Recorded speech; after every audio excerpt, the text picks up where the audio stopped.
जिन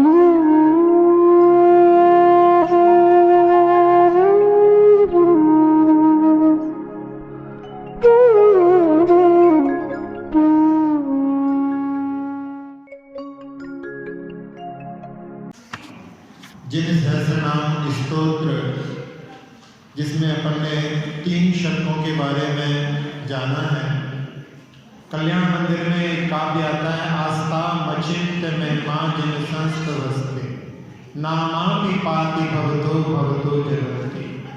आपका वो स्तवन जो अचिंत्य महिमा वाला है वो तो दूर रहे, आपका नाम भी जीवों की रक्षा करता है।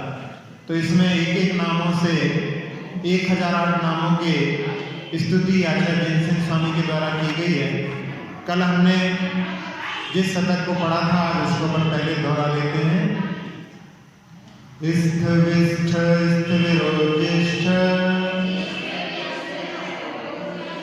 पृष्ठ पृष्ठो वरिष्ठधि स्थिष्ठो गरिष्ठो वंगिष्ठ श्रेष्ठो निष्ठो गरिष्ठगी विश्वभृत् विश्वसृट् विश्वे विश्वभोक् विश्वनायकः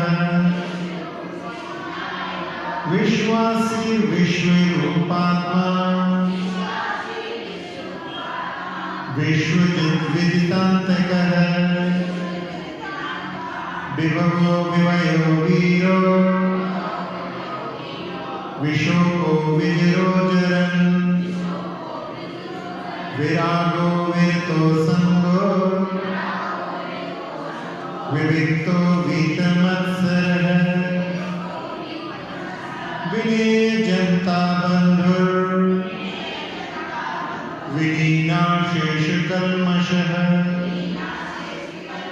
वियोगो विद्वान् विधाता सुविधि सुधी शांति भाग पृथ्वी मूर्ति शांति भाग सलिलात्मकः वायुमूर्तिरसंगात्मा वह्निमूर्तिरधर्मधत् सुयज्वा यजमानात्मा सुत्वा सुत्रामपूजितः ऋत्विक्यज्ञपतिर्याज्यो यज्ञांगममृतं हवे योममूर्तिरमूर्तात्मा निर्लेपो निर्मलोचलः सौम्यमूर्ति सुसौम्यात्मा सूर्यमूर्तिर्महाप्रभ मंत्रविन् मंत्रकृन्मन्त्री मंत्रमूर्तिरनन्तगः स्वतन्त्रस्तन्त्रकृत्स्वन्तः कृतान्तान्तः कृतान्तकृत् कृतीकृतार्थः सत्कृत्यः कृत्कृत्यः कृतक्रतुः नित्यो मृत्युंजयो मृत्यो रमृतात्मा मृतोद्भवः ब्रह्मनिष्ठ परं ब्रह्म ब्रह्मात्मा ब्रह्म संभवः महाब्रह्मपतिर्ब्रह्मे महाब्रह्मपदेश्वरः सुप्रसन्नः प्रसन्नात्मा ज्ञानधर्मतमप्रभु प्रशमात्मा प्रशान्तात्मा पुराणपुरुषोत्तमः इति श्री स्तविष्टादिशतम्। आज चौथा शतक चतुर्थ शतकम प्रारंभ करते हैं। महाशोकध्वजो शोकः कः सृष्टा पद्मविष्टरः पद्मेशः पद्मसम्भूतिः पद्मनाभिरनुत्तरः महाशोकध्वजो शोकः कः सृष्टा पद्मविष्टरः पद्मेशः पद्मसम्भूतिः पद्मनाभिरनुत्तरः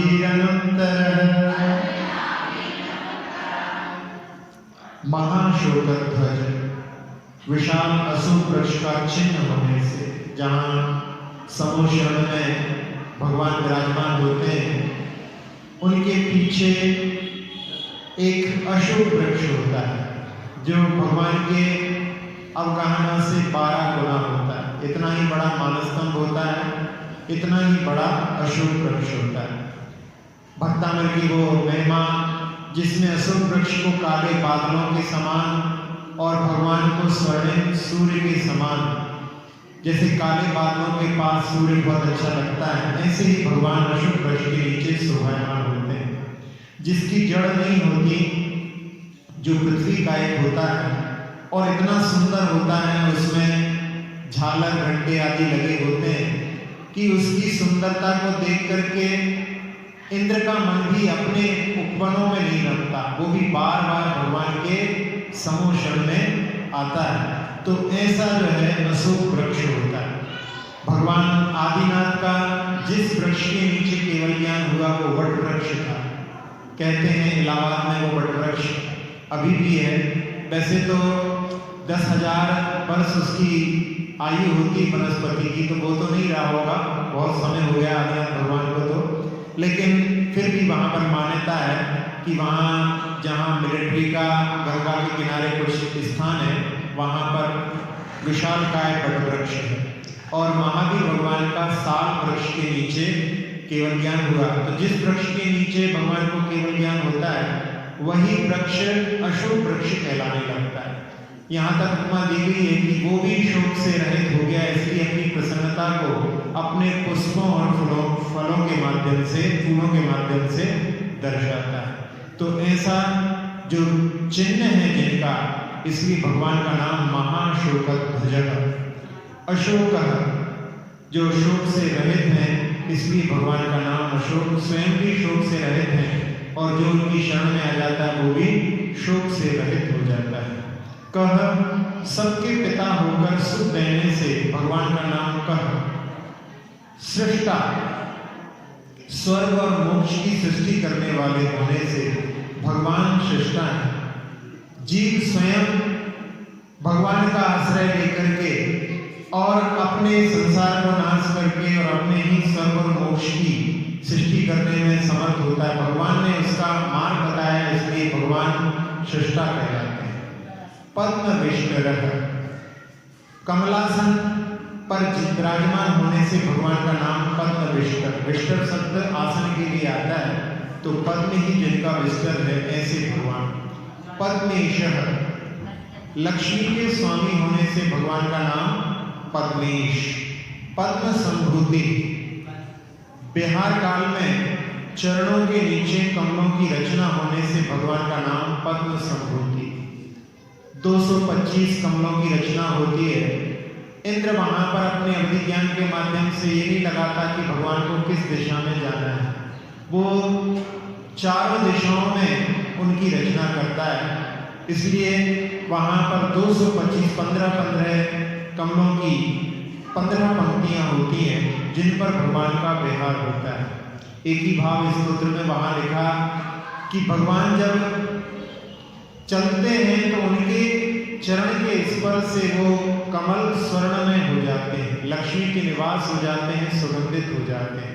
यानी भगवान के चरण का महत्व उसमें बतलाया है। भक्तामर आदि में वहां पर स्वर्ण कमल की रचना करते हैं देव, ऐसे जिनके ऊपर गमन करते हैं, इसलिए भगवान का नाम पद्म संभूति।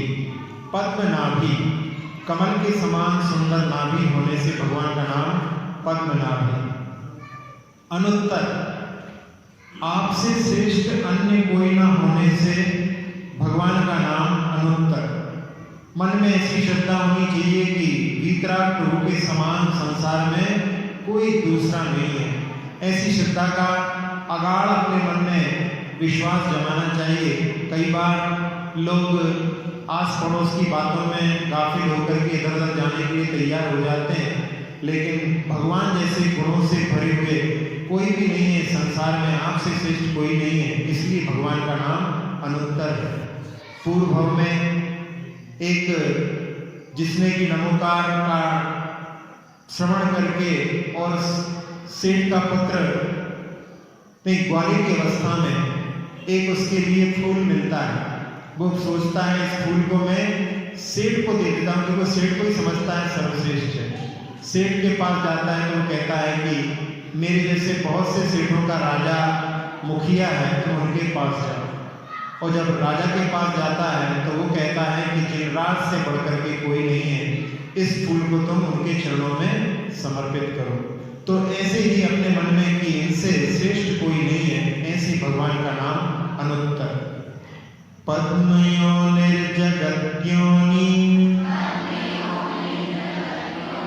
ऋत्यः स्तुत्यः स्तुतीश्वरः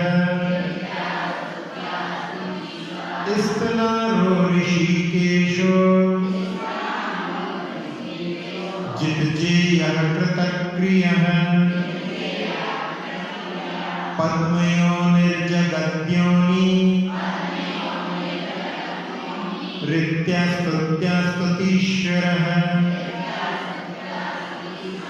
स्तनारो ऋषिकेशो जितजेयः कृतक्रियः। पद्मयोनि माता के जो पद्म का आकार, कमल के आकार का गर्भाशय है, उसमें उत्पन्न होने से भगवान का नाम पद्मयोनि। जगत योनि धर्म रूपी जगत की उत्पत्ति का कारण होने से भगवान का नाम जगत योनि। इत्यह यहाँ पर भक्ति जी तपस्या आदि के द्वारा आपको ही प्राप्त करना चाहते हैं, इसलिए भगवान का नाम इत्यह। एक भर्तृहरि शुभचंद्र की कथा जनागम में भी आती है और अन्य मत में भी भर्तृहरि को माना जाता है। भर्तृहरि ने 3 शतक लिखे हैं, एक उनका श्रृंगार शतक, एक नीति शतक और बाद में उनको वैराग्य हुआ तो उन्होंने वैराग्य शतक भी लिखा। उसमें एक श्लोक आता है, एकाकी निष्प्रह शांतो पाणी पात्र दिगंबरा कदा शंभो भविष्यामि कर्म निर्पूर्ण क्षमा।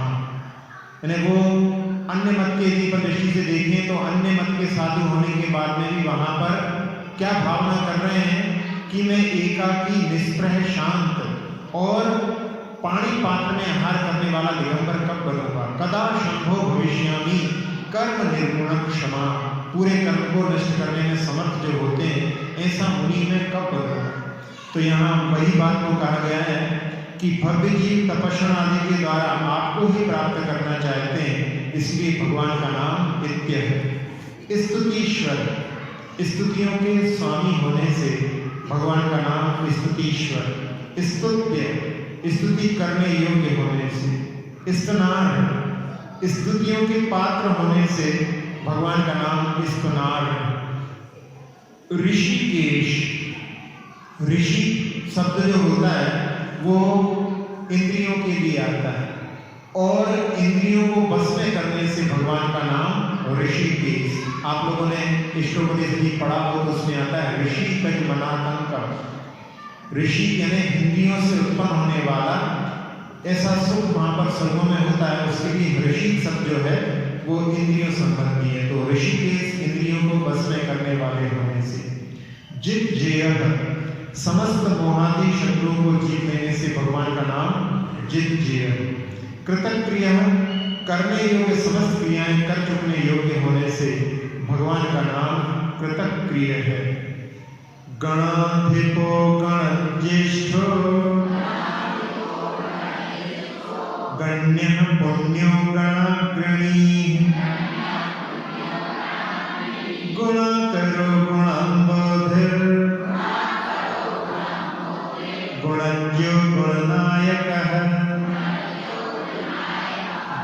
गणाधिपो गणज्येष्ठो गण्यः पुण्यो गणाग्रणी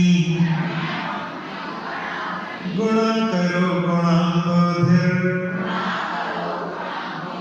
गुणज्ञो गुणनायकः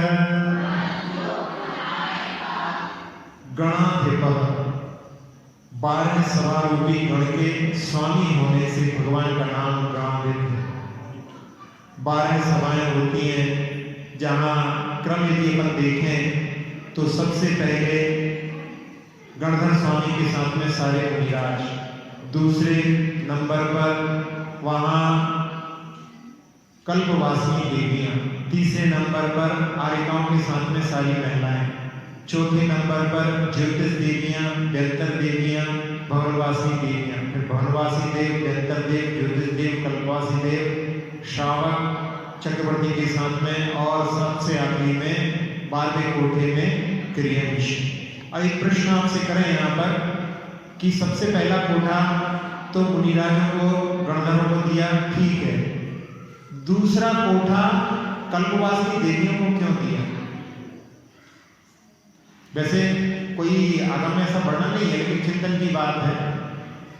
नहीं तो लगाओ अपन यहाँ पर कि इस तरह में जो पहला कोठा त्रियंशों का भी आ जाता है, तो उसमें कारण ये है, आर्यिकाओं के पहले उनका कोठा इसलिए है कि आर्यिकाएं तो इस जीवन में तपस्या करके और स्वर्ग में जाएंगी, और वो स्वर्ग से आकर के उनसे पहले मुक्ति प्राप्त कर सकेगी। स्वर्ग की देवियां हैं जिसमें कि शची भी विद्यमान है, जो एक भावावतारी होती है, इसलिए उनको जो है पहला अपन इसमें चिंतन के रूप से देख सकते हैं।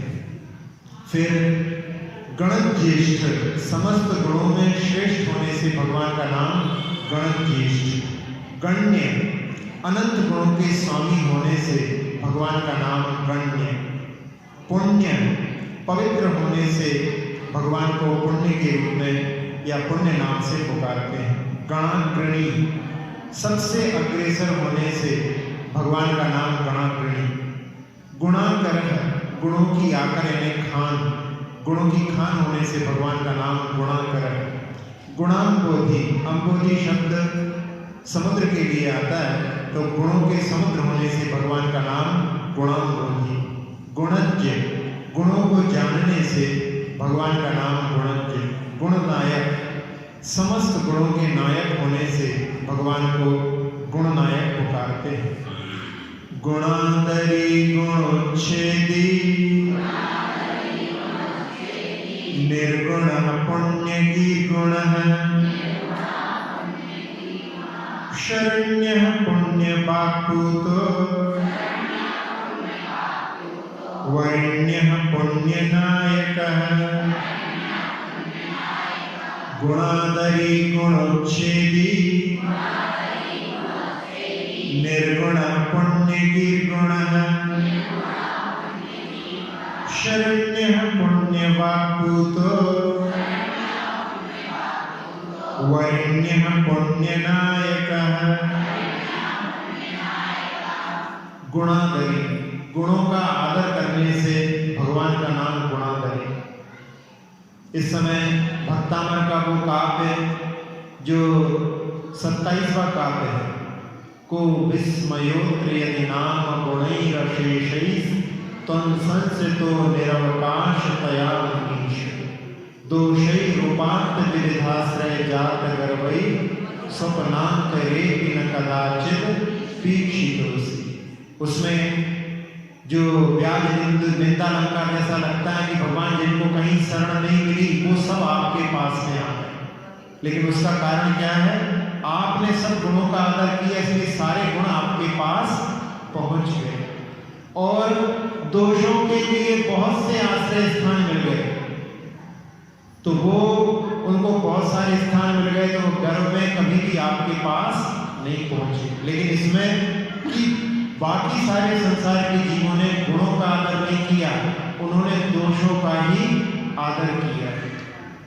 कभी किसी की रक्षा की बात आए, कोई गाय को बचाना हो, भाई हम लड़ेंगे तो हमारे ऊपर आपत्ति आ सकती है, आप कोई और को देखो, झूठ बोलने में सबसे आगे रहते हैं, चोरी के मामले में भी अच्छे अच्छे धनाढ्य लोग भी सब्जी खरीदने जाते हैं, उसमें से भी कुछ कुछ कभी कभी वहाँ पर जो है चुरा लेते हैं। ऐसे दोषों का आदर तो पूरे संसार में होता है, गुणों का आदर नहीं होता। भगवान जो है गुणों का आदर करने वाले हैं, इसलिए भगवान का नाम गुणाकर, गुणोच्छेदी। यहाँ पर लगेगा कि गुणों का आदर करने वाले और गुणों का छेद करने वाले हैं, लेकिन यहाँ अवगुण अर्थ लेकर के कि क्रोधादि अवगुणों का नाश करने से भगवान का नाम गुणोच्छेदी। फिर निर्गुण, निर्गुण गुण का अर्थ यहाँ पर वस्त्र लेकर के कि जो वस्त्र से रहित होने से भगवान का नाम निर्गुण है। पुण्य की, जिनकी पवित्र वाणी है, ऐसे भगवान का नाम पुण्य की। गुण, शुद्ध गुण स्वरूप होने से भगवान का नाम गुण। शरण्य, सबके शरणभूत होने से भगवान का नाम शरण्य। बरांग चरित्र में बरांग कुमार जब अकेले वन में विचरण कर रहे थे, रात्रि में उन्होंने पूरी रात्रि एक सिंह के भय से एक वृक्ष के ऊपर गुजारी और प्रातः काल में एक हाथी के माध्यम से सिंह का जो है वध हाथी के द्वारा हो जाता है। और उस समय उनका रास्ता जब साफ हो जाता है तो वहां से रात भर जागते हुए, क्योंकि वो सिंह नीचे ही बैठा था, रात भर सो नहीं पाए, कहाँ तो राजकुमार और कहाँ पेड़ पर रात्रि व्यतीत की।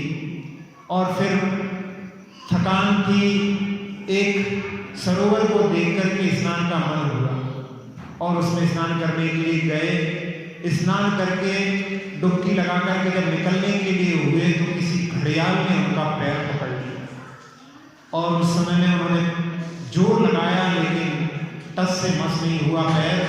तो उनको समझ में आ गया कि इस समय में तो केवल अन्यथा शरणं नास्ति त्वमेव शरणं मम तस्मात् कारुण्य भावेन रक्ष रक्ष देशेश्वर। ऐसे भावों से उन्होंने भगवान का स्मरण किया और उनका पुण्य का वर्धन हुआ। उसी समय एक यक्षी वहां से निकलती है और उनको देख करके वो अपने प्रभाव से उसके मुख को ढीला कर देती है, मुख को थोड़ा हटा देती है, उनका पैर छूट जाता है। वो बाहर आते हैं और उस समय में उनको कोई दिखता नहीं है, तो वो उस समय में यही सोचते हैं कि ये भगवान की भक्ति का ही प्रभाव है। तो उस समय में कि जिनेर भक्तिर जिनेर भक्तिर जिनेर भक्तिर दिने दिने सदा मेस्तु सदा मेस्तु सदा मेस्तु।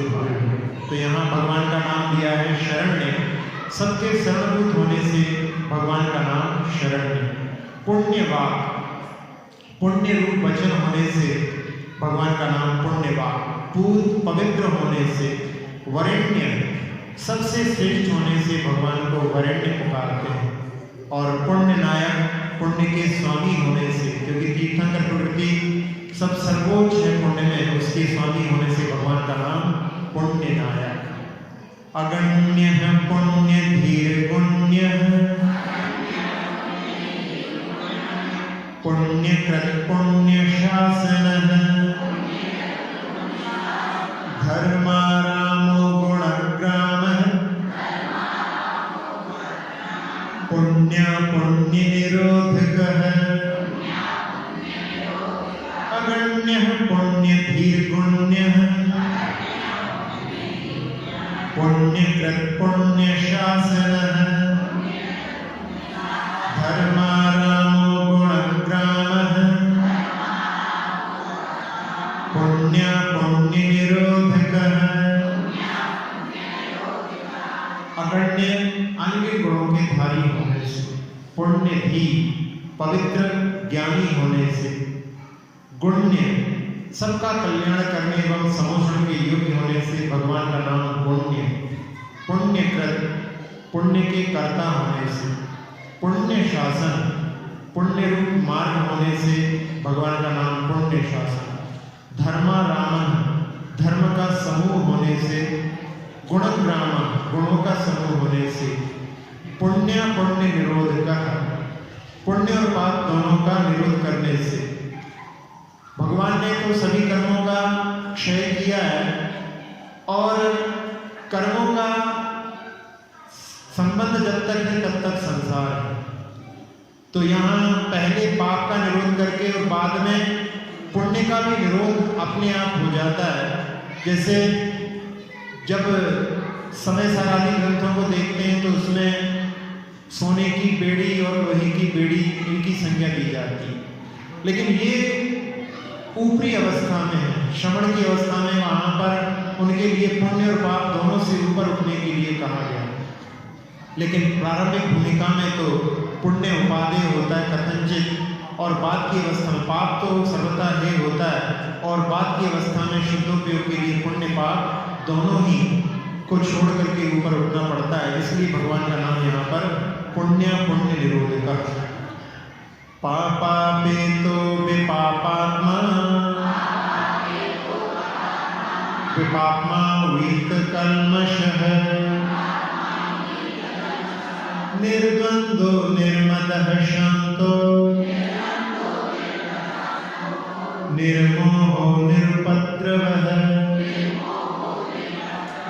पापापेतो विपापात्मा विपाप्मा वीत कल्मषः निर्द्वंद्वो निर्मदः शान्तो निर्मोहो निरुपद्रवः। पापापेत पाप से रहित होने से, सारे पापों से रहित होने से पापापेत।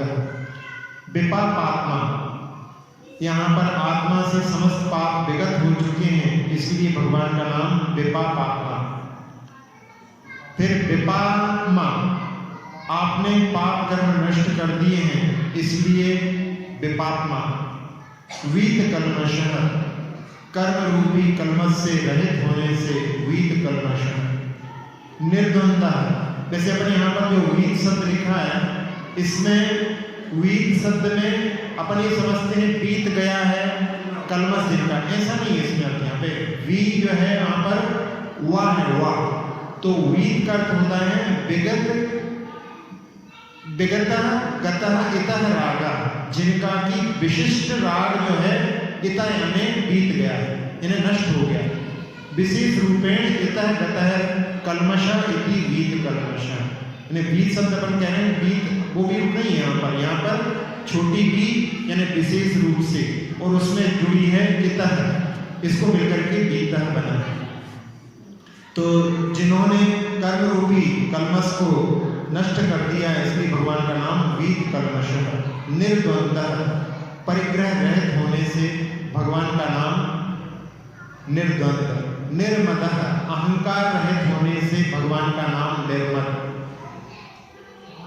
विशापहार स्तोत्र में एक काव्य आता है जिसमें व्याज स्तुति अलंकार में वहां पर कहा कि भगवान आपने तो केवल एक मुक्ति का रास्ता देखा है, बाकी सारे जो तथाकथित देवता होते हैं उन्होंने चारों गतियों के वनों को देखा है, इसलिए कभी भी आपने अहंकार से अपने हाथों को उठाया नहीं। समझ में आ रहा है कि जैसे कोई कहे कि हमने चार रास्ते देखे हैं तो अहंकार से अपने हाथों को ऊपर उठा लिया, लेकिन आप अपने दोनों हाथों को बिल्कुल नीचे लटका करके खड़े हैं कि हम तो भैया केवल एक मुक्ति का एक ही रास्ता जानते हैं, इसलिए हम अहंकार कैसे करें। तो ये व्याज निंदा अलंकार में स्थिति की गई है। तो यहाँ पर अहंकार रहित होने से भगवान का नाम निर्मद है। शांत उपाधि रहित होने से भगवान का नाम शांत। निर्मोह मोह रहित होने से भगवान का नाम निर्मोह। मोह क्या होता है? मोह यानी अपन जिसमें गाफिल हो जाएं। एक उदाहरण के माध्यम से आप समझ सकते हैं। राजा ने अपने नाई से कहा कि हम अपने राज्य के सबसे सुंदर पुरुष को सम्मानित करना चाहते हैं और तुम सबसे मिलते हो, तो तुम्हारे ऊपर ये जिम्मेदारी है कि एक हफ्ते में तुम्हें सबसे सुंदर पुरुष जो हो उसका नाम बताना है। वो कहता है कि महाराज अभी बता देता हूँ, नहीं आराम से 7 दिन तुम जो है विचार करके बताना। और 7 दिन के बाद में जब पूछा तो उसने अपने लड़के को ही खड़ा कर दिया, जो कि कहीं से कहीं तक सुंदरता में उसका नाम नहीं आता है। जब राजा से उसने कहा कि ये मेरा पुत्र ही सबसे सुंदर है, तो राजा समझ गए कि ये पुत्र व्यामोह है, इसलिए पुत्र के आगे कोई दूसरा सुंदर दिखाई नहीं दे। ऐसा ही मोह होता है, जो चीज अपनी है वही हमें प्यारी लगती है, ऐसा मोह होता है। तो भगवान समस्त प्रकार के मोह से रहित हैं, इसलिए भगवान का नाम निर्मोह। निरुपद्रवः, समस्त उपद्रवों से रहित होने से भगवान के ऊपर उपसर्ग नहीं होता। केवल ज्ञान के अतिशय में उपसर्ग रहितता भी आती है। पहले तो उनके ऊपर उपसर्ग हो सकते हैं, जैसे 3 तीर्थंकरों के ऊपर, 7वें तीर्थंकर, 23वें तीर्थंकर और 24वें तीर्थंकर, इनके मुनि अवस्था में इनके ऊपर उपसर्ग हुए। लेकिन जब केवल ज्ञान हो गया फिर इनके ऊपर कोई उपसर्ग नहीं हो सकता, इसलिए भगवान का नाम निरुपद्रवः। निर्निमेषो निराहारो निष्क्रियो निरुपप्लवः निष्कलंको निरस्तेन निर्धुतागो निराश्रवः निर्निमेषो निराहारो निष्क्रियो निरुपप्लवः निष्कलंको निरस्तेन निर्धुतागो निराश्रवः। निर्निमेष, आपके नेत्रों के पलक एक दूसरे से नहीं लगते, यानी कभी पलक नहीं झपकते। वास्तव में ये पलक क्यों झपकते हैं?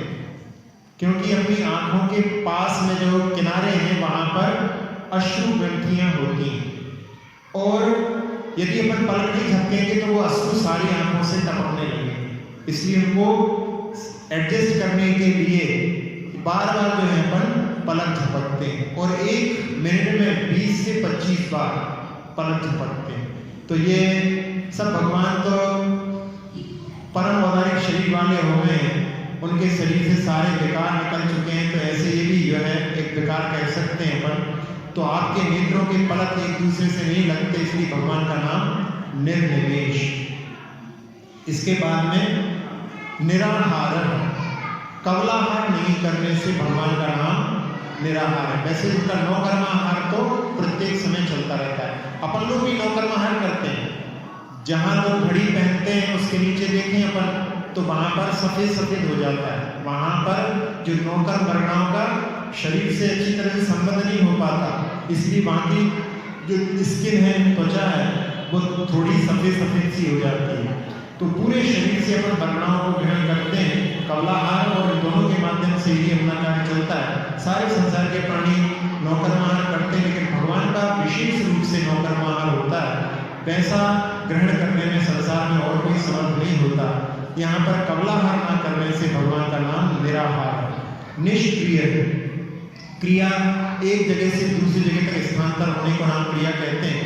भगवान एक बार सिद्ध शिला पर विराजमान हो जाते हैं, फिर उनकी कोई क्रिया नहीं होती, इसलिए उनको निष्क्रिय। निरुपप्लवः, यहाँ पर सब प्रकार के संकटों से रहित होने से भगवान का नाम निरुपप्लवः।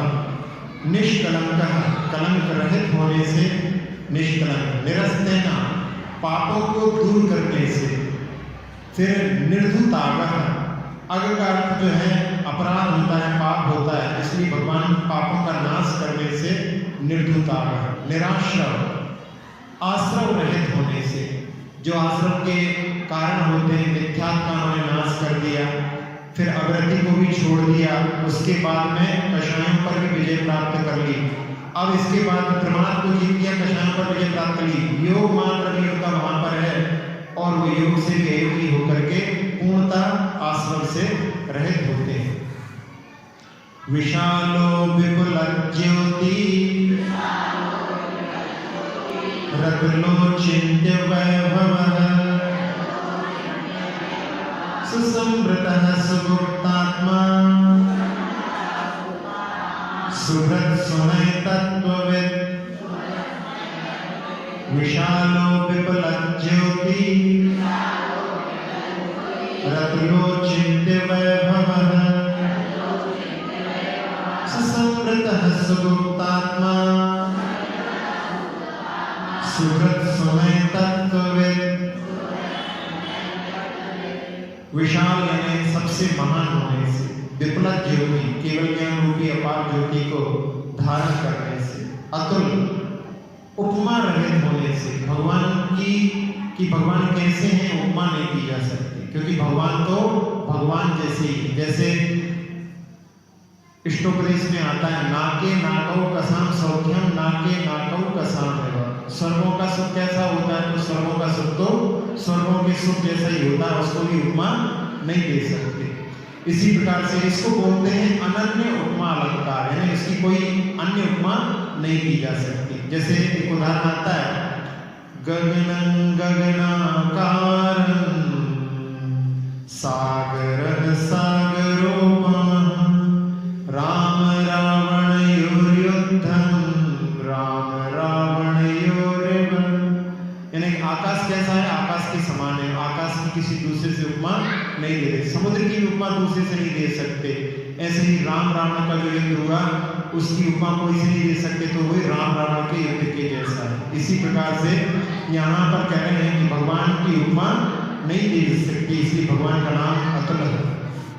अचिंत्य वैभव, असामान्य विभूति संपन्न होने से, ऐसी किसी के पास विभूति नहीं है, ऐसे अचिंत्य वैभव के धारी भगवान है। सुसंवृतः, नवीन कर्मों का आश्रम कर पूर्ण संपर्क कर चुके हैं, इसलिए भगवान का नाम सुसंवृतः। कछुआ का उदाहरण आता है संवृत के रूप में, संवर के रूप में, कि जो अपने चारों पैरों को, अपनी गर्दन को ऐसे छुपा देता है कि वहां पर कोई उसके ऊपर घात नहीं कर सकता। ऐसे ही भगवान ने अपने आश्रम के सारे द्वारों को पूर्णतः बंद कर दिया, इसलिए सुसंवृतः। सुगुप्तात्मा, मनोगुप्ति आदि गुप्तियों से सहज होने से भगवान का नाम सुगुप्तात्मा। सुभ्रत, समस्त पदार्थों को अच्छी तरह से जानते हैं, इसलिए भगवान का नाम सुभ्रत। सुनय तत्वविद, समीचीन नयों के रहस्य को जानने वाले होने से भगवान का नाम सुनय तत्वविद। एक नयों के दृष्टि से अपन देखें कि किसी से प्रश्न किया जाए कि आपकी उम्र कितनी है, आप कोई बताएंगे कि हमारी 40 उम्र है, कोई 50 उम्र ऐसे बताएंगे। और बच्चे से पूछा जाए उसकी उम्र कितनी है, तो वो कहेगा कि हमारी 15-20 जितनी उम्र है। तो उस समय कहें कि जितनी बच्चे की उम्र है उतनी ही पिता की उम्र है, क्योंकि जिस दिन बच्चे का जन्म हुआ था उसी दिन से उनको पिता कहना प्रारंभ किया था। जितनी नाती की उम्र है उतनी ही दादा की उम्र है, क्योंकि नाती के उत्पन्न होने पर ही उनको दादाजी कहा गया। अब यहाँ ये दृष्टि दोनों समान एक साथ उत्पन्न हुए। वास्तव में शरीर की अपेक्षा से अपन यहाँ पर कह रहे हैं कि उत्पन्न हुआ है, आत्मा तो अनादिकाल से। ऐसी दृष्टि जब जाती है सारे जीवों के प्रति कि सब जीव समान आत्मा के समान समय वाले हैं, ये दृष्टि जब जाती है तब समता का उदय होता है। तो ऐसे समीचीन नयों के रहस्यों को जानने वाले होने से भगवान का नाम सुनय तत्वविद। एक विद्यो महाविद्यो मुनि परिगणः पतिः धीर्षो विद्यानिधि साक्षी विनेता विदितान्तकः। एक विद्यो महाविद्यो मुनि परिगणः पतिः धीर्षो विद्यानिधि साक्षी विनेता विदितान्तकः। एक विद्या, केवल ज्ञान रूपी एक विद्या के धारक होने से, महाविद्या अनेक बड़ी बड़ी विद्याओं के धारक होने से, मुनि, यहाँ पर भगवान के लिए मुनि कहा जा रहा है। तो यहाँ पर प्रत्यक्ष ज्ञानी यानी केवल ज्ञानी होने से, प्रत्यक्ष ज्ञानी को मुनि कहा जाता है एक दृष्टि से, तो वहाँ पर प्रत्यक्ष ज्ञानी होने से भगवान को मुनि पुकारा है। परिवृणः, सबके स्वामी होने से, पति, जगत के जीवों की रक्षा करने वाले होने से भगवान का नाम पति। धीशः, बुद्धि के स्वामी होने से। विद्यानिधि, विद्याओं के भंडार होने से, साक्षी समस्त पदार्थों को प्रत्यक्ष जानने से। महावीराष्टक में आता है उसमें जगत साक्षी मार्ग प्रकटन करो भान विवेक। तो साक्षी भाव वहां पर राग द्वेष से अतीत वीतरागता का प्रतीक है। आप किसी चीज को देखें और उससे राग द्वेष ना करें तब वो वीतरागता का भाव उसमें होता है। हम किसी पदार्थ को देखते हैं तो उसमें ये अच्छा है बुरा है ऐसे भी भाव उत्पन्न हो रहे हैं तो वहां पर वीतरागता नहीं है। तो भगवान जो होते हैं समस्त पदार्थों को जानने के बाद में भी राग द्वेष से अतीत रहते हैं, इसीलिए कर्मों के बंधन से रहित होते हैं। तो साक्षी समस्त पदार्थों को प्रत्यक्ष जानने से, विनेता मोक्ष मार्ग को प्रकट करने वाले होने से विनेता, विहितांतकः मृत्यु को नष्ट करने वाले होने से विहितांतकः कहलाते हैं। पिता पितामह पाता पवित्र पावनो गतिः त्राता भिषग्वरो वर्यो वरदः परमः पुमान्। पिता पितामह पाता पवित्र पावनो गतिः त्राता भिषग्वरो वर्यो वरदः परमः पुमान्। पिता सब जीवों को नरकादि गतियों से बचाने वाले होने से। एक बच्चा अपने पिता के साथ कुएं पर गया और कुएं में मेड़ नहीं थी और वहां पर बरसात के कारण में काई भी थी और बच्चा जो है फिसल करके कुएं में गिर गया। अब वहां ज्यादा पानी नहीं था लेकिन जो जंतु वगैरह वहां भी मेंढक कछुए आदि थे तो वहां पर वो भयभीत होता है और चिल्लाता है पापा जल्दी आओ, पापा मुझे बचाओ, जल्दी आओ। अब पिता क्या करें, छलांग लगा दे तो कौन निकाले, तो क्या करते हैं वहां से एक रस्सी डालते हैं। ऐसे ही भगवान क्या करते हैं कि चारों गतियों से युक्त जो संसार है उससे निकलने के लिए रत्नत्रय रूपी रस्सी, रत्नत्रय में 3 है, रस्सी में भी 3 को होते हैं, उनको मिलकर के रस्सी बनती है और उसके माध्यम से जो रत्नत्रय का आनंद लेता है वो इस संसार से उबर जाता है। और आप यहाँ पर भगवान का आह्वान करते हैं कि भगवान आइए आइए, करते नहीं, पूजा में आह्वान करते हैं। भगवान आते नहीं है लेकिन वो वहां से वैसे तो भावों के माध्यम से हृदय में विराजमान हो जाते हैं, हृदय में विराजमान रहते हैं, लेकिन वो जहां पर पहुंच चुके हैं वहां से आने वाले नहीं। इसका मतलब ये आने वाले नहीं है तो क्या उनको बुलाए नहीं। जैसे आपके यहाँ पर विवाह आदि होता है, आपको मालूम है कि फला जो आपका रिश्तेदार है अभी आईसीयू में है, हॉस्पिटल में एडमिट है, तो क्या सोचो वो आएगा तो नहीं, क्या वो फालतू में अपना कार्ड बर्बाद करे, भले ही नहीं आए लेकिन अपने को तो बुलाने का फर्ज बनता है। ऐसे ही भगवान का आह्वान किया जाता है। तो यहाँ पिता भगवान का नाम सब जीवों को नरकादि गतियों से बचाने वाले होने से, पितामह सबके गुरु होने से, पाता सबके पालन करता होने से, पवित्र अतिशय शुद्ध होने से, पावन सबको पवित्र करने वाले होने से, अगति गति रहित होने से, त्राता सबके रक्षक होने से, भिषग्वर जन्म जरा मरण रूपी रोग को नष्ट करने वाले उत्तम वैद्य होने से। सनत कुमार चक्रवर्ती की कथा में अपन ने देखा था कि जब उनको शरीर में रोग हो गया और रिद्धियों के बाद में भी उन्होंने अपना प्रयोग उनको दूर करने में नहीं किया।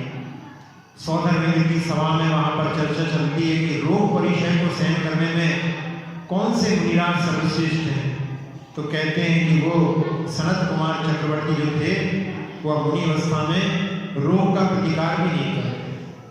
तो उस समय में देव आकर के वहां पर कहते हैं कि आपको यदि कोई दवाई चाहिए हो तो बताओ, हम आपका रोग ठीक करते हैं। उनने कहा ये शरीर का रोग नहीं है, हमें तो जन्म जरा मन रूपी रोग को नष्ट करने की औसत दे दो। तो उस समय में देवलोक चरणों में नत होकर कहते हैं कि इसको नष्ट करने में तो आप ही समर्थ हैं। तो ऐसे जन्म जरा मन रूपी रोग को नष्ट करने वाले उत्तम वैद्य होने से भगवान का नाम विशद वर्य श्रेष्ठ होने से, वरद इच्छानुकूल पदार्थों को देने वाले होने से। अब यहाँ भगवान कुछ देते हैं, फिर भगवान से मांगने के लिए निषेध क्यों किया जाता है जब यहाँ पर कहा गया है कि इच्छानुकूल पदार्थों को देने वाले होते हैं। समंतभद्र स्वामी ने भी लिखा है कि भगवान की पूजा कामदुहि कामदाहिनी, कामदुहि यानी इच्छित पदार्थों को देने वाली है और विकारों को नष्ट करने वाली है। कई बार लोग कहते हैं कि समझ में नहीं आता, आप लोग कहते हैं कि आपके वचन सब जगह समान रहते हैं, यहाँ तो फिर भी समझ में आता है। तो ये नए का रहस्य नहीं समझने के कारण में ऐसा प्रश्न उठता है। वास्तव में इच्छाएं तो सबके मन में होती हैं, लेकिन फिर भी भगवान के सामने जाकर के मांगना नहीं। मन में इच्छाएं तो रहेंगी, भगवान के सामने तो केवल कि बंदे तदगुण लब्धे, इसी प्रकार की भावना रखना चाहिए। तो वरद इच्छानुकूल पदार्थों को देने वाले होने से। परम, आपकी ज्ञानादि लक्ष्मी अतिशय श्रेष्ठ है, इसलिए भगवान का नाम परम। पुमान, आत्मा तथा अन्य पुरुषों को पवित्र करने के कारण भगवान का नाम पुमान। कवि पुराण पुरुषो वर्षियान शिवः पुरु। कवि पुराण पुरुषो वर्षियान शिवः पुरु। प्रतिष्ठा प्रसवो हेतुर् भुवनैक पितामहः। कवि पुराण पुरुषो वर्षियान शिवः पुरु। प्रतिष्ठा प्रसवो हेतुर् भुवनैक पितामहः। कवि, द्वादशांग का वर्णन करने वाले होने से भगवान का नाम कवि। पुराण पुरुष, आदिनाथ भगवान का जन्म हुए कितना समय हो गया? पूरा तीसरा काल, चौथा काल होता है एक कोड़ा सागर में 42,000 वर्ष का, और उसके पहले जो है भगवान मोक्ष को जा चुके हैं। समझ में कितना लंबा समय हो गया है, इसलिए भगवान का नाम पुराण पुरुष, प्राचीन पुरुष होने से। वर्षियान, ज्ञानादि गुणों की अपेक्षा से अतिशय वृद्ध होने से। ऋषभ का अर्थ होता है श्रेष्ठ, तो श्रेष्ठ होने से भगवान का नाम ऋषभ। पुरु, तीर्थंकरों में आदि पुरुष होने से पुरु कहलाते हैं। प्रतिष्ठा प्रसवः, सम्मान अथवा स्थिरता के कारण में प्रतिष्ठा प्रसव। हेतु, समस्त उत्तम कार्यों के कारण होने से भगवान का एक नाम हेतु भी। और भुवनैक पितामह, संसार के एकमात्र सच्चे गुरु होने से भगवान को भुवनैक पितामह कहते हैं। भगवान के प्रति ऐसी आस्था कि चाहे कोई कितना भी प्रलोभन दे, जैसे उसमें कहा जाता है कि मैं जैन धर्म को छोड़ करके यदि चक्रवर्ती बनूं तो मुझे वो चक्रवर्ती पद स्वीकार नहीं है। ऐसा जो है भगवान के प्रति आस्था का भाव होना चाहिए। जो ज्ञानमती जी माता जी हैं, उनके पूर्व गृहस्थ अवस्था का नाम मैना था, और वो देशभूषण जी जो आचार्य हैं उनसे उन्होंने व्रत लिए थे, ब्रह्मचर्य व्रत लिया था, प्रतिमाएं ली थी, घर पे ही थी वो। और उस समय उनके भाई को माता का रोग हुआ, और कॉलोनी में और भी लोग थे जैन लोग, उनके यहाँ भी हुआ। किसी ने और कोई ने बताया कि कहीं पर कुछ पूजा कर लो, अभिषेक कर लो तो उससे ठीक हो जाएगा। इन्होंने कहा कि हम तो सच्चे देवशास्त्र गुरु के अलावा कहीं नहीं जाएंगे। तो दूसरे जैन थे, उन्होंने हंसी की कि यहाँ तो भाई मरे जा रहे हैं और इनको इसकी पड़ी हुई है। और ये शब्द जब उन्होंने सुने तो उनको बड़ी पीड़ा हुई। भगवान के चरणों में जाकर के, महाराज जी थे नहीं, तो उस समय भगवान के चरणों में जाकर के वो रुदन करती हैं, रोती हैं कि भगवान देखो, सच्चे मार्ग पर चलने के बाद में भी लोग ऐसा बोल रहे हैं। और उनके समझ में आया कि भगवान का जो गंधोदक है अभिषेक का, वो ले जा करके लगाएं। और उसका प्रभाव थोड़े समय में वो ठीक हो गए, लेकिन जिन लोगों ने हंसी की थी उनके घर में भले ही वो कहीं कहीं गए थे, लेकिन उसके बाद में वो बचे नहीं। तब लोगों को समझ में आया कि सच्चे भगवान की श्रद्धा का क्या प्रभाव होता है। तो ऐसे भगवान के प्रति के आपके अलावा इस संसार में कोई भी जो है शरण नहीं है। आप ही एक भुवनिक पितामह संसार के एकमात्र सच्चे गुरु हैं। ऐसे भावों के साथ में अपन इस काव्य को यहाँ पर विराम देते हैं। इति महाशोकध्वजादिशतम् इति महाशोकध्वजादि शतनाम धारक जिनेभ्यो नमो नमः। अब इनका पाठ अपन एक बार। महाशोकध्वजो शोकः कः सृष्टा पद्मविष्टरः पद्मेशः पद्मसंभूते पद्मनाभिरनन्तरः पद्मयोनिर्जगद्योनि ऋत्यस्तुत्यस्तुतीश्वरः स्नारो ऋषिकेशो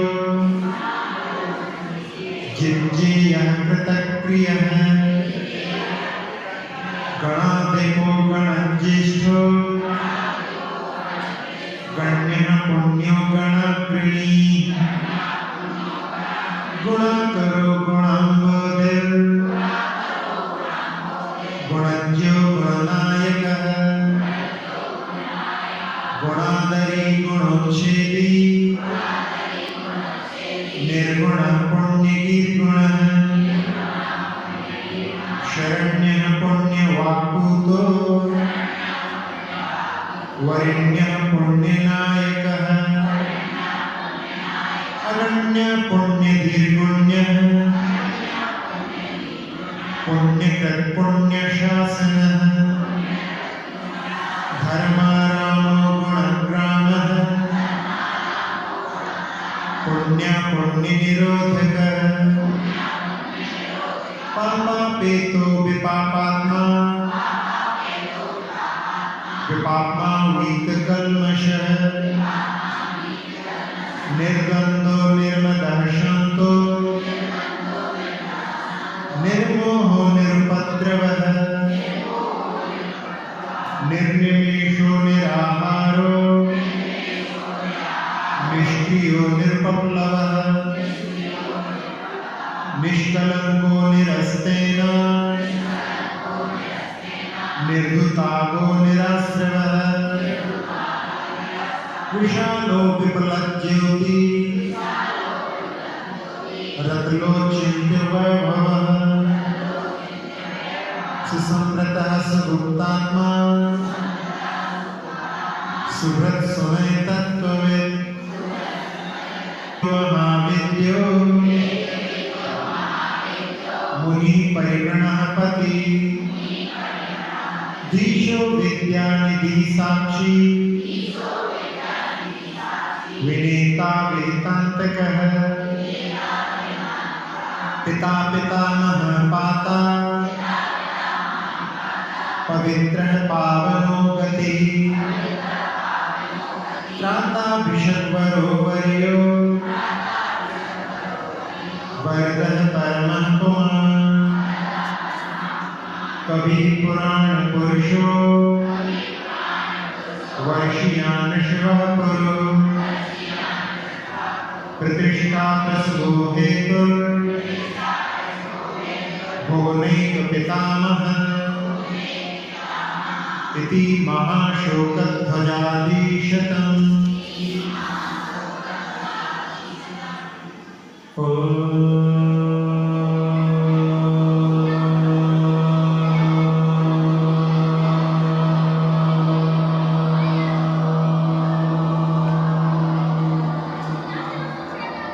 प्रणाम मंत्र के माध्यम से मन पूरी तरह से शांत हो चुका है। अपने आज्ञा चक्र दोनों भुवों के बीच में ओम को लिखा हुआ देखिए। कल हमने 5 रंगों में ओम को देखा था। 3 का जहाँ ऊपरी भाग है वहाँ पर सफेद रंग, जहाँ चंद्रबिंदी है वहाँ पर लाल रंग, बीच में पीला रंग, बड़ी की मात्रा में हरा रंग और नीचे नीला या काला रंग। ओम में 5 परमेष्ठी भी समाहित हैं, ये हमने कल देखा था। अब ओम में 24 तीर्थंकर भी समाहित हैं, जिसमें आ से आदिनाथ, माँ से महावीर और ऊ से उत्तरवर्ती 22 तीर्थंकर। इन 24 तीर्थंकरों के अलग अलग रंग के तीर्थंकरों को अपन ओम पर स्थापित करेंगे। जहाँ पर सफेद रंग है ऊपर का 3 का भाग, उसमें चंद्रप्र भगवान और पुष्पदंत भगवान को स्थापित करें। फिर लाल रंग के पद्मप्र भगवान और वासुकुज भगवान को चंद्रबिंदी करें। फिर 3 का बीच वाला भाग पीले रंग का, उस पर 16 तीर्थंकर आदिनाथ भगवान, अजितनाथ भगवान, संभवनाथ भगवान, अभिनंदनाथ भगवान, सुमतिनाथ भगवान, शीतलनाथ भगवान, श्रेयांसनाथ भगवान, विमलनाथ भगवान, अनंतनाथ भगवान, शांतिनाथ भगवान, कुंतनाथ भगवान, अरनाथ भगवान, मलिनाथ भगवान, नमीनाथ भगवान और महावीर से 16 तीर्थंकरों को उस पीले रंग पर, पीछे हरे रंग पर सुपार्श्वनाथ भगवान और पार्श्वनाथ भगवान और नीचे श्यामल रंग पर मुनि सुब्रतनाथ भगवान और नैमिनाथ भगवान। ओम को अपने आज्ञा चक्र पर देखिए। 24 तीर्थंकरों को उस पे अलग अलग रंग में, ऊपर सफेद रंग, फिर लाल रंग, बीच में पीला, पीछे हरा रंग और नीचे काला रंग, ऐसे देखते हुए 24 तीर्थंकरों की ऊर्जा को, उनके 5 कल्याण के क्षेत्रों की ऊर्जा को आह्वान करने के लिए, उनकी जितने भी प्रतिमाएं हैं उन सबकी ऊर्जा को आह्वान करने के लिए पुनः एक बार उनका नाम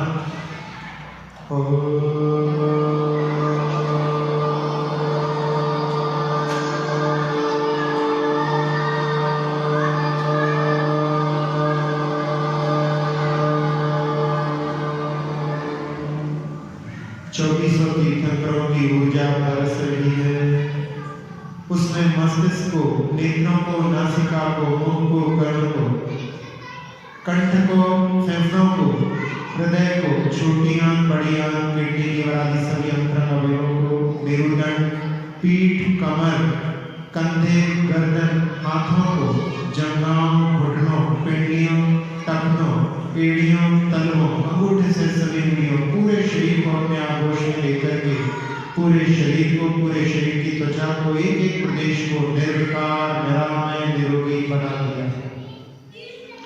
जैसा लाभ हमने 24 तीर्थंकर की ऊर्जा का प्राप्त किया, सारे संसार को प्राप्त ऐसी भावना से उस ऊर्जा को जो ऊपर से बरस रही है पूरे लोक में फैलते हुए देखें और भावना सुखी रहे सब जीव जगत के,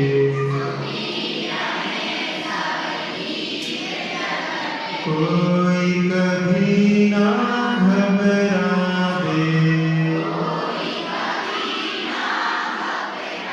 सुखी रहे सब जीव जगत के,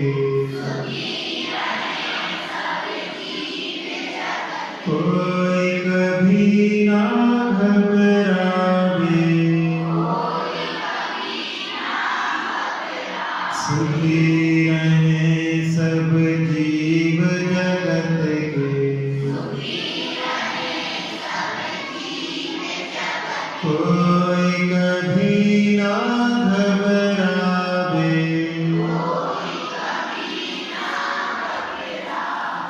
पूरे लोक में शांति का वातावरण, पुनः ओम को 5 रंगों में देखते हुए अक्षर पद मात्रा से दूषित वचन अगर मगनी रहे,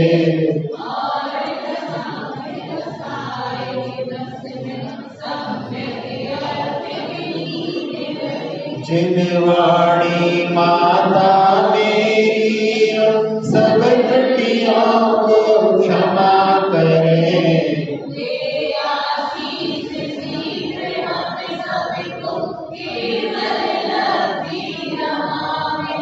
प्राप्त हमें हो बोधि समाधि परिणामों की शुद्धि हो।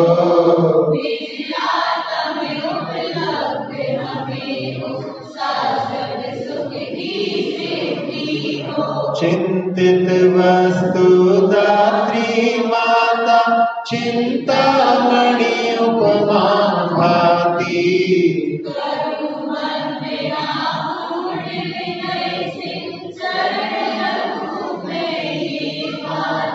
कर जिन वाणी स्तुति तन की ममता